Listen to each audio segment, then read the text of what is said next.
Konnichiwa. And hey, y'all. I'm Leslie. And I am Laurie. And welcome to Sumo Kaboom, where we talk about all things sumo. And today we are talking about Yokozuna in the shadows. And you have to say it with a whisper. In the shadows. In the shadows. But first...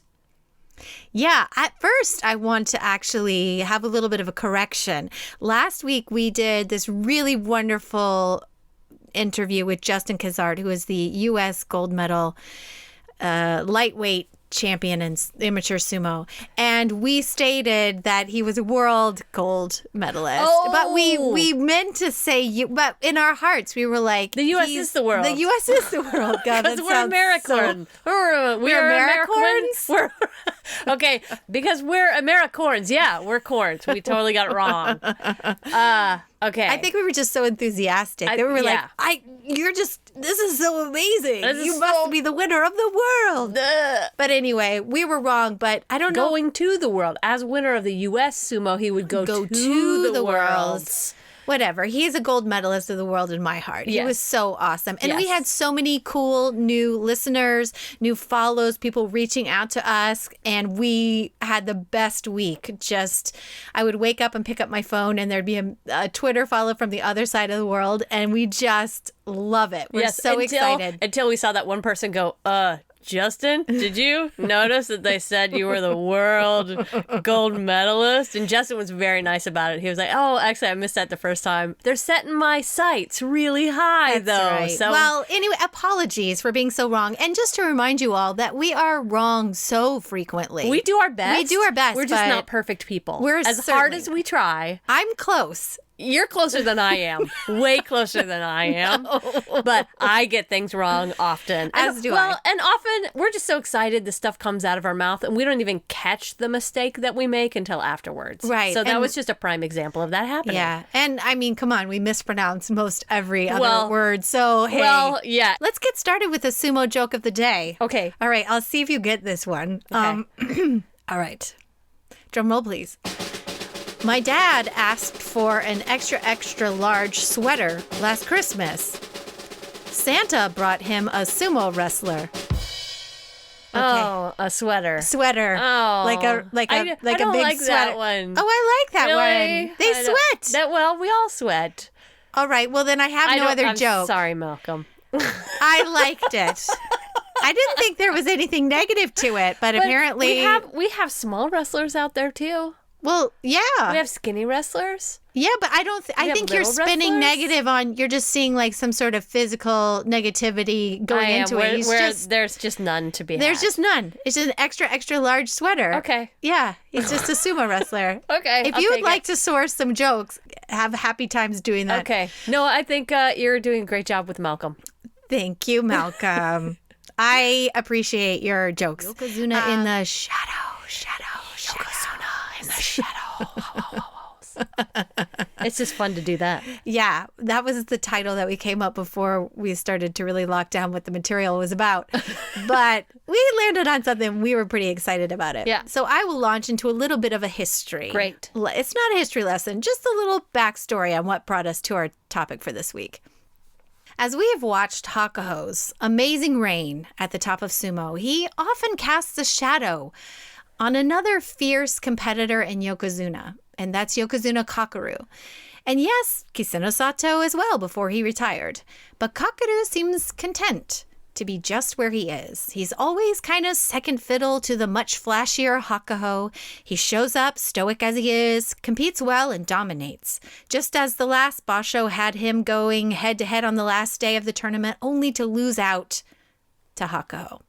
He's quiet. He's soft-spoken when he appears in the media. But who is Kakuru? Who is the Yokozuna so often seen in the shadows of another Yokozuna?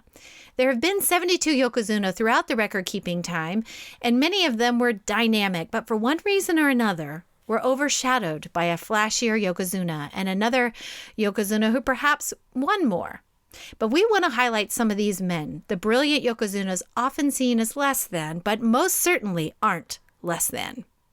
Yokozuna in the shadows. All right, let's see how I do with this name. This one was like, woof. I don't know if I can do it. Onomatsu, that's the part. Okay, good That's job. Easy. Midori no suke. Midori no suke. Well done. Oh, It sounds perfect to me. thank you. I have no idea if it is or if it isn't, but it sounded great. I think it's way off, but that's okay. It doesn't matter. Well, just wait until I get into mine later. Okay. Ugh. Well, Yokozuna Onomatsu was the sixth Yokozuna, and he was born poor sometime in 1794 and died sometime in 1852. He was a modest height of 5 feet 8, and he actually weighed around 300 pounds. Many people believed his fighting style was scrappy. Because of his poor birth, like he had that effect on, he had to fight hard for what he wanted. And he had this great fighting style, according to Wikipedia. Onomatsu attempted to win bouts by fair means or foul. Oh, Yeah, to shake that's the scrappy side of That's the him. scrappy side. To shake competitors' confidence, he would often go and do mata, or waiting, at the initial charge. Oh, he's one of those. He was one of those. Yeah, shifty. And even so, he was very, very popular in Edo times. In the top Makauchi division, he won 142 bouts and lost 31 bouts, recording a winning percentage of about 82%. That's good. Yes. The seventh Yokozuna, Inazuma, Inazuma, Inazuma was his rival and the seventh Yokozuna. His overall career record was far behind Inazuma's, though. But his record over Inazuma was 5 wins, 4 losses, 5 draws, and 1 hold. So here we have this scrappy Yokozuna. Another one gets all the fame, and his record doesn't necessarily stand up, but his record against the other Yokozuna Is what stands. is what stands. Oh. And maybe he was the first Yokozuna who paled in comparison to another Yokozuna. Now, the next Yokozuna was a man by the name, I said, of Inazuma, which, after all, is the Japanese word for lightning. Ooh, You lightning. see? He's kind of Lightning. like Hakoho. He's like, Lightning. yeah, he was exciting. So he kind of pulled some draw from the other guy. The next Yokozuna I'd like to shed a little light on are actually a couple who ended up with just the title of Yokozuna just because they had very well-respected donors and patrons supporting them. Okay, so Was that all it took back in That's those all days? it took. Back in the day in the 1800s, a Yokozuna license was handed out by 2 big-time families, okay? And if you got a license, then you could be a Yokozuna, even if you didn't have what it takes to be a competitor. So there was a guy by the name of Hidenoyama, and I can't say his last name, Raigoro, was one such lucky wrestler and the 9th Yokozuna. He was barely 5'4", but he had very influential backers. Also, Shinanui Dakuemon, and I totally bastardized that name, was the 8th Yokozuna, and he was the only Yokozuna to ever be demoted from his Yokozuna status. Wait, this is the same guy? No, different guy. Oh. 2 of them kind of back to back. They were both lackluster Yokozunas. They were with both that kind of paid to get their Yokozuna status? Yeah, they had patrons and they Okay. had influential connections. So they were like, you get a Yokozuna license. Yokozuna. You get a Yokozuna license. You Okay. get one. So there's a lot of Yokozunas in this list of 72 Yokozunas who may not really kind of deserve to be there. That's why they're in the shadow. They're in the shadow. Oh. Yeah, people don't usually talk about them very Okay. much. Now, sometimes their record after they were Yokozunas, they would be stable master and they trained some amazing wrestlers. So Okay. in their retirement, perhaps they were far more successful. But as far as being a Yokozuna, they were a little bit in the shadows because Okay. I don't know if they really deserve to be there, other than they rub shoulders with just the right rich family that was Got it. handing out licenses. Okay, back in the 1850s, there was the 13th Yokozuna by the name of Kimonzan. Now, he wrestled at the same time as Yokozuna Shiranui Koemon, who was the 11th Yokozuna, and the Yokozuna who actually has the Doyo-iri style named after him. Okay? Oh. Yeah. And in fact, this poor Yokozuna Kimonzan's Wikipedia page is actually a picture of him doing his Doyo-iri pose with Shiranui also pictured doing his slightly different Doyo-iri pose in the same photo. Does that make sense? If you go on Wikipedia, there's a picture. If you go try to find this Yokozuna Kimonzan, Yeah. it's a picture of him and Shiranui. And the other guy that was Yokozuna along with him. Yeah, it's a picture of him with another Yokozuna in his Wikipedia page. Okay, like he doesn't even have his own page. No, or at least in his photo on Wikipedia, it's him with 50 another Yokozuna it's standing right beside him. 50% his. Right. Okay. Which I think is like so unfair. The guy can't catch a break all these years later, even on Wikipedia. But he actually became the oldest Yokozuna to be named a Yokozuna at 43, which I think is an amazing feat that should never be overshadowed by any Yokozuna. No, I think that's fabulous. Yeah. At 43. Yeah. And there were many in-betweens of Yokozunas who overshadowed other Yokozunas who were right or along at the same time. But I do want to talk, yeah. I was just going to, this is random. Yeah. But for some reason, it's reminding me of, okay, who's the wife of George Clooney? What's her name? Amal Right. Clooney. She's done amazing work on her own. But now that she married George Clooney, she's just She's like, now Amal Clooney. yeah, like she's she has Mrs. Clooney. And I'm sure if you go to her page, it would be the two of them together.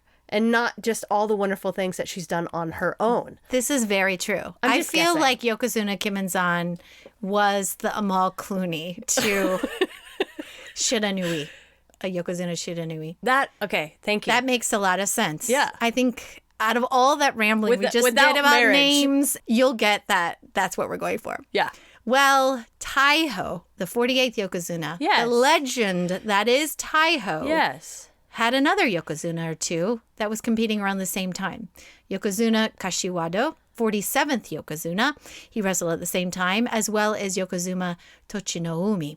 The other two Yokozunas never really got the attention, the popularity, or the focus that Taiho did. And probably for good reason, because Taiho dominated and set so many records at the time. Yeah. According to Wikipedia, Kashiwado was to win 5 top division championships, a long way behind the 32 captured by his rival Taiho, who was promoted to Yokozuna simultaneously with him. He was, however, a tournament runner-up on no fewer than 15 occasions. He failed to complete 4 tournaments in a row from January to July of 1963. However, he made a spectacular comeback in September of 1963, winning his first championship as Yokozuna and second Yusho in total, with a perfect 15-0 record. He was listed as a Yokozuna on the Banzuke for 47 tournaments, which puts him in equal 7th place on the all-time list. He was popular among sumo crowds, appealing to those who found Taiho too dominant. Oh, interesting. Yeah, and those 8 years in which the two shared the Yokozuna rank was known as the Hakoho Era, a combination of their names, Haku, which is another reading of Kashi. And then Taiho was actually quoted as saying, "There was Taiho because there was Kashiwado. There was Kashiwado because there was Taiho. They made each other better, but time seems only to remember Taiho when another spectacular wrestler was right behind him, pushing him to be as good as he was." Now, no one ever mentions the other guy, but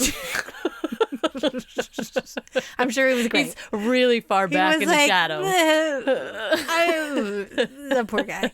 Anyway, but it does make me sort of think of a very similar rivalry, one of Hakoho and Kakuru, both Mongolian wrestlers Same name.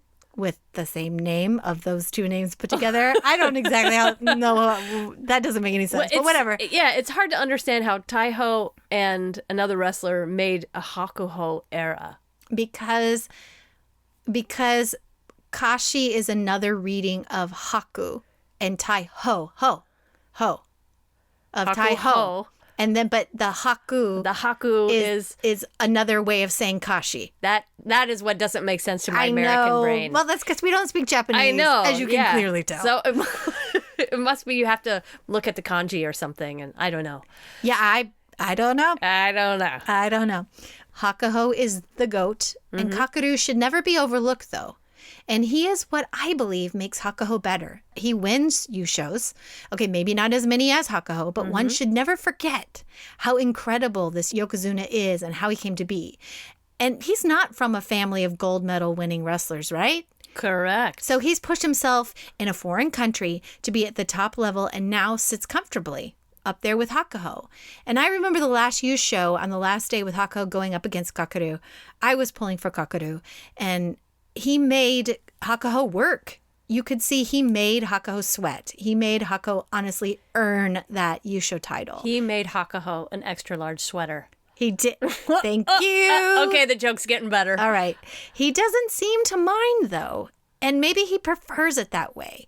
But I'd like to spend some time figuring out, who is this man, Yokozuna Kakuryu? Kakuru. Yokozuna in the shadow. In the shadows. We'll never get old. Kakuru. Ricky Saburo? Ricky Saburo. It sounds like Lucy and Ricky. Ricky Saburo sounds like... Ricky, how do you say this? Like a kid from a sitcom. Yeah. How do you say that? Kakuru Ricky. Ricky Saburo. Ricky Saburo. Ricky Saburo. Ricky Saburo. I know it sounds terrible when I say it. This episode for anyone who actually speaks Japanese, like, it's okay. Just turn it off. It's totally cool. I'm so sorry. We're just reminding you that really we are from Texas, and we're learning Japanese through our apps. Yeah. Through Rosetta Stone. Yeah, but we spend a lot of time trying to figure out how to say Kakuru, the RYU, it's and so Ruden. hard. We do not get the Kakuru and then Ruden. Yeah. That makes no sense to Well, us. and just wait, because his real name is... Uh-oh. Drum roll, please. This is Mongolian, so... Mongol Rumple teaser. Mongol Jalavan Anad. That's good. That's good. That's his born name. That's his given name. And we're not trying, by the way, we're not trying to make fun of people. I'm I have trying to as say, hard as I even can. when I was in Japan, my name's Leslie. And so, And they have a hard time with Leslie, I would imagine. They do. It's a lot of the times it would either be Leshi or Lesuli. And it wouldn't just be Leslie. Yeah. So there's just in the way we say our words, they just differ. So Yes. to other people, that would be so easy to pronounce. But for us who just haven't had the track time with these names, it's like, where do you begin? Guess what I found? What? I found the Google Translate tool between English and Mongolian. Oh. But this is going to help us a lot. Okay? Okay. Let me pull this up. Wow. Which should we do first? Let's do Kakuru's real name, his given name. Oh, I like birth. it. Okay. Okay? And it is... Anand Mangal Jalov. Anand Mangal Jalov. It's so easy. Anand Mangal Jalov. Anand Mangal Jalov. Is that his first name? No, that's both. Okay, good. Because First I was and going to last. say that is a consonant. I mean, that's syllable heavy. That's a syllable heavy first name, but that's a normal amount of And syllables. I don't know if it's Mangal Jalav Anand or it's Anand Mangal Jalav. Oh. I don't know which is the first and which is the last because I've translated it 2 different times. Okay, that one was from the actual, it looks like Russian text. So let's see if I just put on. So when you go to his Wikipedia page, it says his name as Mangal Jalavan Anand. Mangal Jalov. But in Mongolian, Mangal. it's somehow the translator is translating it the other way. So let me put it in this way. Well, maybe they say their last name first. Maybe. Anand Mangal Jalov. Anand Mangal Jalov. I like how we both It's pick very up the musicality lilty. of it Yeah. first. Okay, so that was his given name. Okay. And the ring name that he has now is... Kakuryu Riki Saburo. Which is so much better than Ricky Saburo. Ricky Saburo sounds like a wrestler from the 80s. So, yeah, this is evidence of just how bad my Japanese is. This is the way it's supposed to sound. Kakuryu Riki Saburo. Kakuru Ricky Saburo. It sounds like Kakuru Ricky Salvador. Kakuru. Saburo. Kakuru Sabaro. Ricky Saburo. Ricky Sabaro. Ricky Saburo. Mangal Jalavan Anand. Kakuryu Riki Saburo. You have to get that recorded. Oh my God. That's the best thing ever. If you say it in oh my God. If you say it in Japanese, according to the translator, it sounds like this. Kakuryu Rikisaburo. And according to the English translator, it sounds like this. Kakuryu Rikisaburo. Ricky Saburo. So we're not alone. Kakuryu Rikisaburo. Kakuryu. Kakuryu, Ricky Saburo. I mean, we're dum-dums, but even we know how to say Kakuru. Man, I'm so ashamed of us and our inability to pronounce We're things. better than this. Kakuryu Rikisaburo. But not much better. I just can't stop seeing like a Oh my God. like a Friday night wrestling, like Hulk Hogan versus Ricky Saburo, like showdown. I can't stop seeing it. Heavy metal music in the background. Right? And introducing Ricky Saburo. Ricky Saburo. Kakuryu. Kakuryu. Ricky Saburo. No, we're off. We're so off. off. We're off, but we're learning. But America, now that we we're have learning. found this translator tool, nothing can hold us back now, Leslie. Right. We can look up anyone's name. Remember? What's Hakoho's given name? Okay. Let's look it up. Because that's another one that I looked at and I was like, woof, that's for another day. Actually, it's easier. Because I was like, it's Monkbot something. Monkbot?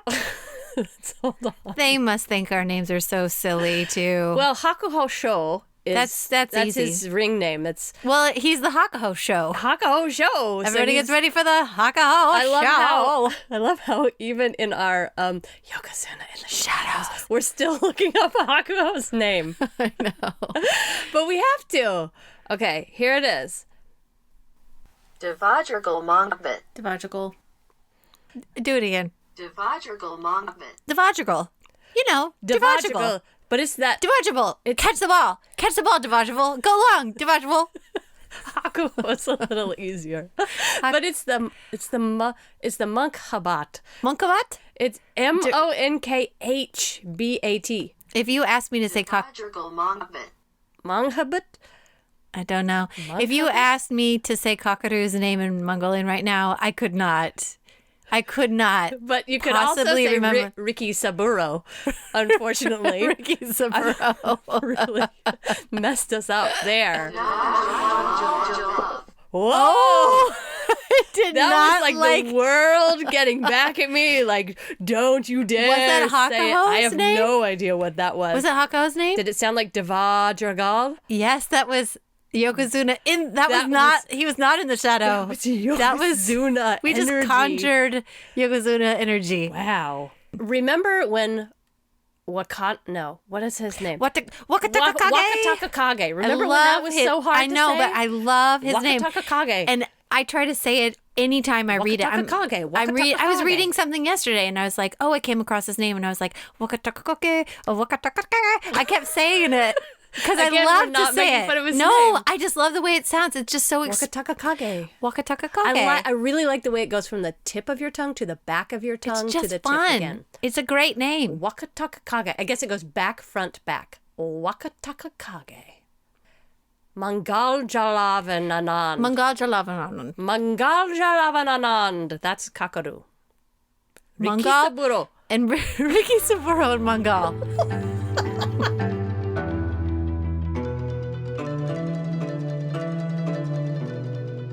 Kakuru was born August 10th, 1985. He's a Leo. Okay. He comes from a big town in Mongolia.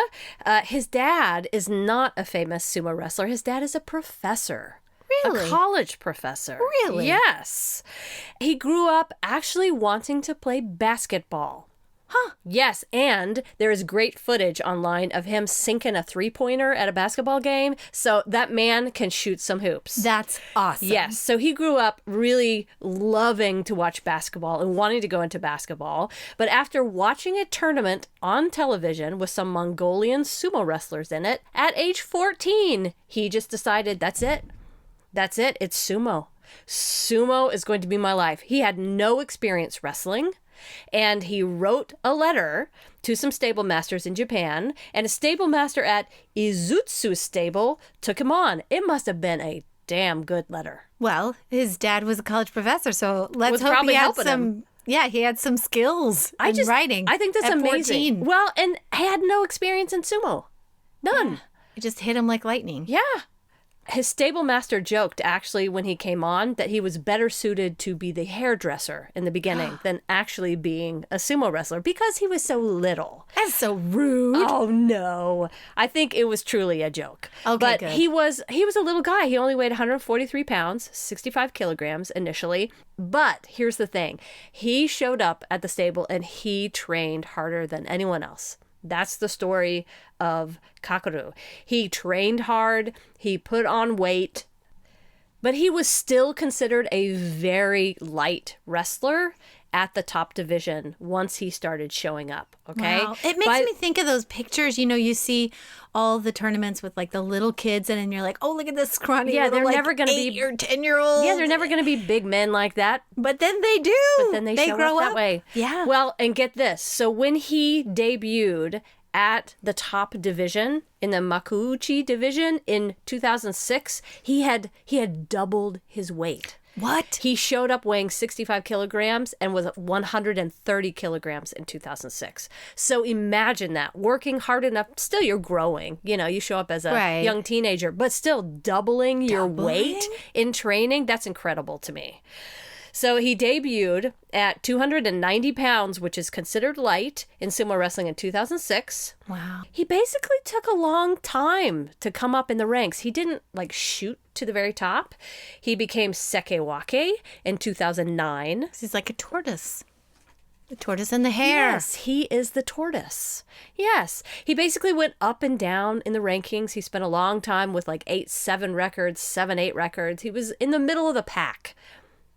He is the definition of slow rise to Ozeki. He got to Ozeki in 2012 in March. So that's basically 6 years it takes him to get to Ozeki status after being runner-up to Hakoho in several tournaments and winning 33 wins in the previous 3 tournaments. Wow. So that's how he got to Ozeki. He didn't win a tournament, but he had still, without winning, he had 33 wins. Yeah, the back-to-back wins. Yeah. So in 2014, after scoring 14 wins and 1 loss in both of the first 2 tournaments of that year and claiming the Yusho in the second, he was promoted to Yokozuna, 2014. In 2015, he won another tournament as a Yokozuna in a playoff. And in 2016, he won a 3rd tournament at Yokozuna. But he didn't win more than 12 bouts in a tournament at the Yokozuna rank until then. So in other words, he had 2 years of Yokozuna status without a big number of wins, which is kind of... That's controversial. It is a bit controversial. And imagine the pressure he must have been under to be Yokozuna for several years and not have big wins like that. Yeah, but he's obviously somebody who just chips away at it. So that's his style. Yeah. Nothing happens fast. That's right. I'm going to get to his style of sumo in just a second, but I want to sort of continue his history here and say in 2017, he really struggled with injuries. He only competed in 1 tournament that year. Oof. He had knee problems early in his career. He's had a torn rotator cuff, low back problems, ankle problems. He had surgery in one ankle to remove some loose cartilage, right foot. I mean, it's kind of all over the place. In 2017, he was out most of the year with injury, but he returned to fitness in 2018, won his 4th and 5th titles in March and May of that year. And last year, 2019, he won his 6th title. So he came back with passion. Yes. He is considered a foreign-born Yokozuna because he's from Mongolia, 71st overall. And I would say if anybody's listening to this podcast and they're unfamiliar with sumo, unfamiliar with Kakuru, I would say he is the very definition of cool in the ring. He is always calm. He is always collected. He looks like he could be waiting for the bus to arrive. Like, win or lose, he could be watching paint dry. I say that often. I mean, he's just very businesslike. He's not flashy in any sense of the word. He doesn't pump up the crowd. He occasionally, like, you can occasionally see maybe there's some relief on his face, or maybe, you see it look like, oh, I could have done that a little bit better, but that's it. Yeah. It's nothing beyond that. Well, that's why I think when I find him on social media and he's smiling, I get so excited because I'm like, oh, the man smiles. It's very rare. I even looked up these sea bream photos. You see anybody else holding a sea bream and they have a huge smile on their face. Like, think of that Asanoyama picture. Huge smile on his face. He made it. Or Mitakayumi holding the fish. Big smile. And you look at Kakuru's sea bream photo and it's just a mild smile. You don't even see teeth. He's just kind of like, he could be saying, I just had a lovely glass of tea. Right. He's very calm, very cool. He is like the epitome of dad energy to me. Like somebody who had a really super active, hyperactive kid and had a dad that was just calm all the time. And no matter what that kid did, that dad would be fine. That is Kakuru to me. I mean, you can call that Yokozuna energy. I call that dad energy. Well, and he is a dad. He is a dad of two. Mm-hmm. He is known as being quiet and introspective, and his Japanese is said to be excellent. Huh. Yes, and that makes sense since his dad is a professor. I actually don't know what he's a professor of. Yeah, I tried to find. Professor he could be of like ping pong or something. Yeah, could be dance. I mean, I have no idea. He spent a lot of time learning the language and learning it well and is known for that and is known for being very introspective and soft-spoken. Maybe a studier. Yeah.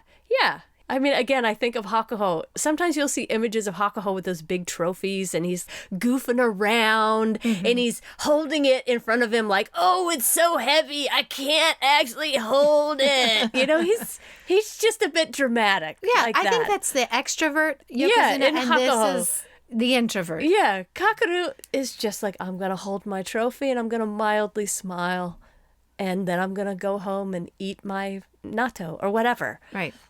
His early style, Kakuru, was one of the lightest men, as I said, when he approached the top division. So he made use of his agility by frequently employing the hanka to outwit his opponents early on. He was considered a very agile guy, but he steadily put on weight.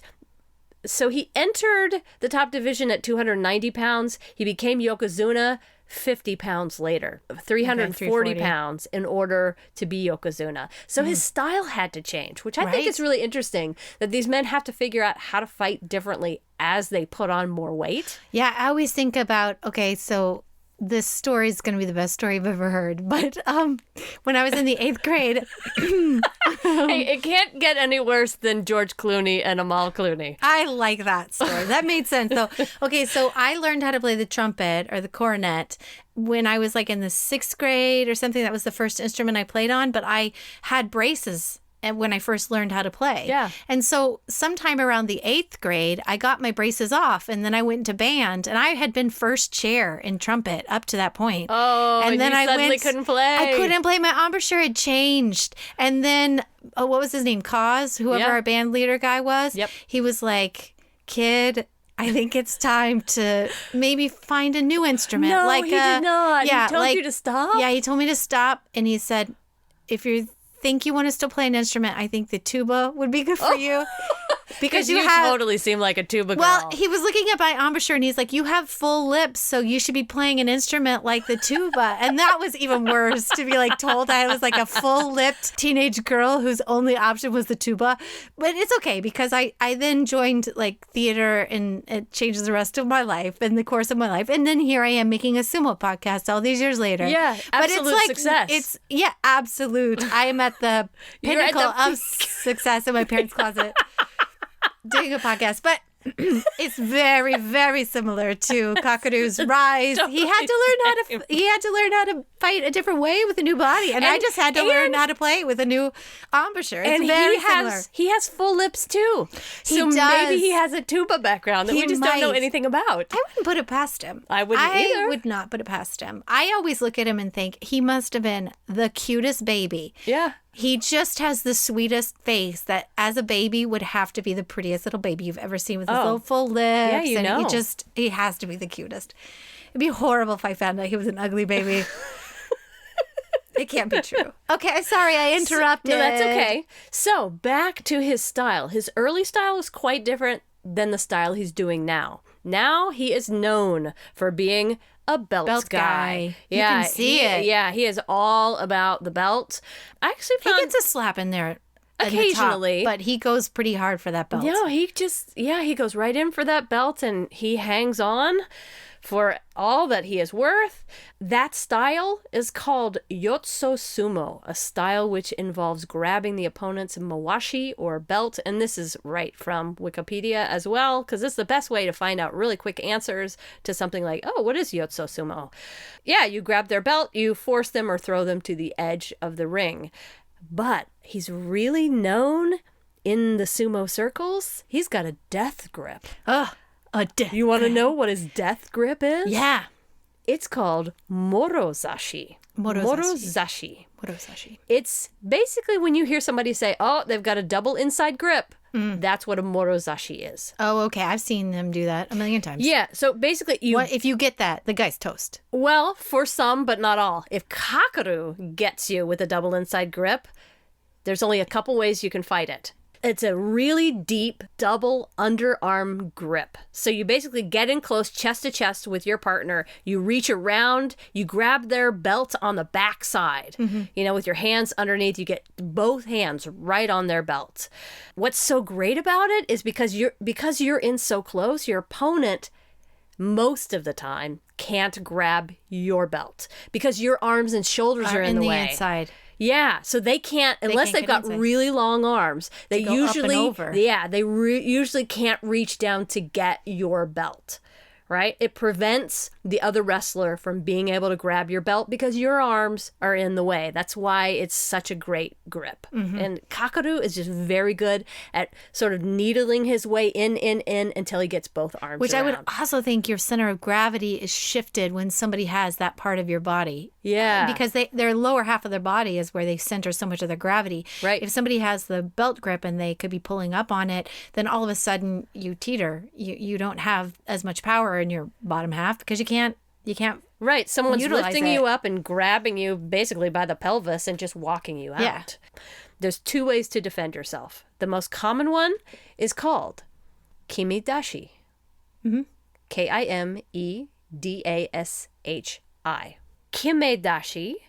It's a little hard to explain, but the idea is you wrap your arms around the outside of the person that has you by morodashi. Okay. You wrap your arms around them. You clasp your hands together. You lift and you pull in. Like the Heimlich? A little bit like the Heimlich, but somebody's reversed. Yes, that's it. It's a reverse Heimlich. Yeah, and Was Heimlich a sumo wrestler? Yes, and you apply pressure to their elbows. Basically, it's like a double arm bar. So you're pulling their arms in, and you're minimizing their ability to have leverage over you. I got it. Right? Yeah. Double arm bar, you do that and then you walk them out because they either have to move or you're going to break their arms.